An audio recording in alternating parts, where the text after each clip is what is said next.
Yo, it's so crazy. I was literally just about to get off from like recording the videos that I did for the day. I actually got some videos to edit. I saw this in the corner of my eyes. The Maui wildfire, now the deadliest in modern U.S. history. I beg your pardon. Like, I didn't even know that this shit happened. And this is why I never take any of my days for granted. Because honestly, you never know when you're going to go. You don't know when you're going to go. You don't know how you're going to go. Every day is random, son. Every day. And that's why they always say, like walking in your house is the biggest blessing that one could ever endure, because it's underrated, son. You know what I mean? Like, you really think that, yo, you wake up one morning and it's just Monday, you minding your business, but somewhere around the world, someone is living in chaos. Someone is going through something unpredictable.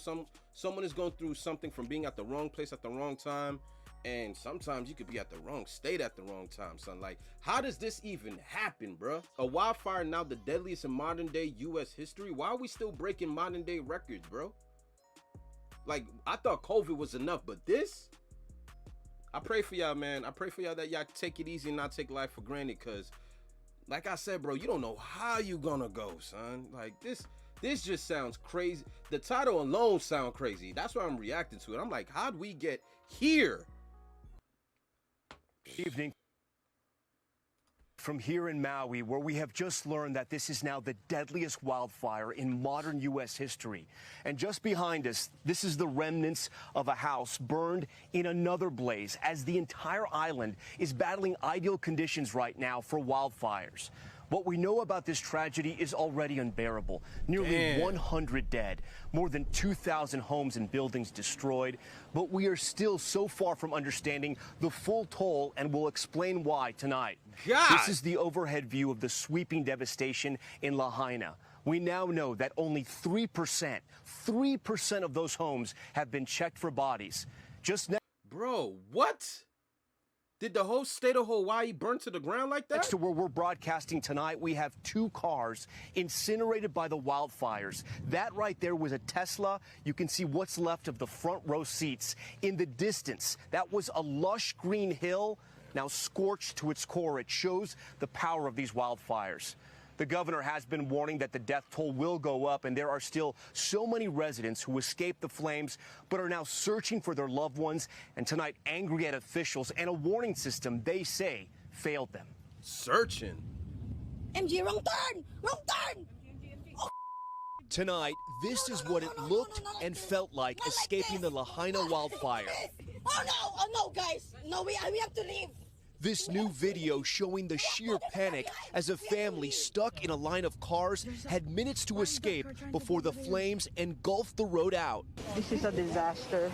That drive through hell is how Rafa Ochoa and his family made it out alive. I knew it was bad. And it was moving fast. And it was moving fast, really fast.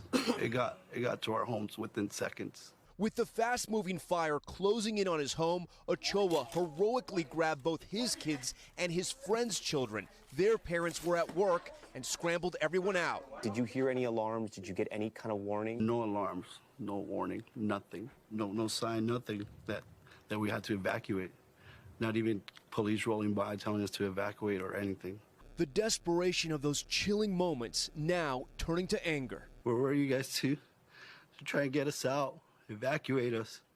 No, we're mad. We're mad. No, we didn't just lose our homes. Bruh, in 100 years, this is the most deadliest fire to hit the U.S. in 100 years. I'm just as dumbfounded as anybody watching this video, bro. No warning? No warning. No heads up. No alert, no alarm, no police. Like, what? How is this happening in modern day history? With the way technology operates, the way social media operates, how does a wildfire sweep through not even a block, like an entire state? I'm talking about this shit look like carnage. How do we get here, bruh? They're talking about families looking for survivors. I don't even think you're going to find DNA. This shit is carnage. This man said they ain't get no warning. That's crazy. I thought they got a warning and then it just spread so fast that they didn't have no time to escape. But they had no heads up that this was happening to an entire state. It's crazy.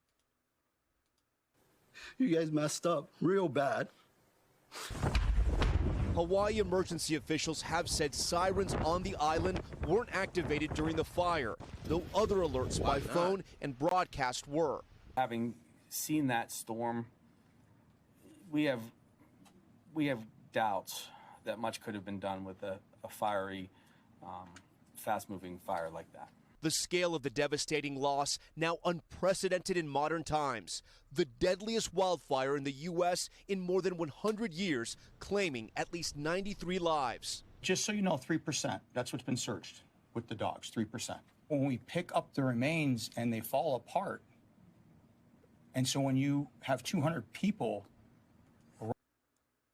3% have been covered, like, they covered 3% of Hawaii and they found 98 dead? And that's just 3% of the state? running through the scene yesterday, I don't know how much more you want me to describe it. That's what you're stepping on. As FEMA and the governor survey the damage, search teams with cadaver dogs that just arrived to Maui yesterday now scouring the ruins of historic Lahaina again today. Are you saying we're just at the beginning of this disaster? So for the first few days, we had done searches in the streets and the cars that were in the area. But we couldn't enter any structures. My police officers, they're trained to go chase bad guys, respond to robberies, take reports. But they're not trained to go enter smoldering structures to go look for human remains. Questions are also mounting tonight over the cause of the blaze, which is still under investigation, with FBI evidence recovery teams now on scene. And a new class action lawsuit alleges the destruction could have been avoided if the utility company had de-energized its power lines ahead of the high wind weather. In a statement, Hawaiian Electric saying the utility doesn't comment on pending litigation, adding in part that high wind protocols were followed and that at this early stage, no cause for the fire has been determined. This is Joel and Adela. For hundreds of families, the focus remains their missing loved ones, and now a demand for answers. We're not leaving. None of us are leaving. We're going to rebuild our town, and we're going to make it better. Damn, bro. And this is why I always say, like, there's really no rules to life, bro. Like, just because you a good person don't mean fate has it in you to go out peacefully. Like, you know how many of us want to... you know how many of us don't really think about death? And I always used to ask myself, like, yo, why doesn't anybody ever talk about this shit? And people view it as like bad karma. Why are you talking about that? Why are you putting that negative energy out the way? The reason I do it is because it's inevitable. It's going to happen. You know, whether you want to think about it happening or not does not change the fact that it's gonna happen. And when it happens, right? Because, you know, there are near-death experiences where people survive. It just means it wasn't your time. But when it does happen, and it happens like this, like, it just makes you question. I'm not gonna say it makes you question the man above, but you question the mercy. 98 alive, and this is a residential. This is Hawaii, bro. Like, you know, this ain't some third world country with no resources. Hawaii's in the U.S. You know what I mean? Their president is Biden, just like ours, even though he's not doing much for anybody nowadays. You know what I'm saying? Like, he can't remember shit, but. I mean, how does this happen in 2023? I mean, forget remains. You'll be lucky to find DNA of any survivors. Like, what is going on, bruh? Man, this is why I pray up, man. I stay prayed up because, like, I already know no matter how good of a man I try to be, man, when it's my time to go, I just don't know how. I just pray it ain't nothing like this, man. My heart goes out for these people, man, because this shit is crazy. Like, these folks are just a casualty of war. You know what I mean? Because it's going to be impossible to get justice for all the lives that were lost as a result of this blaze, bro. Like, there is no justice. There's no do-overs for a city looking like this, bro.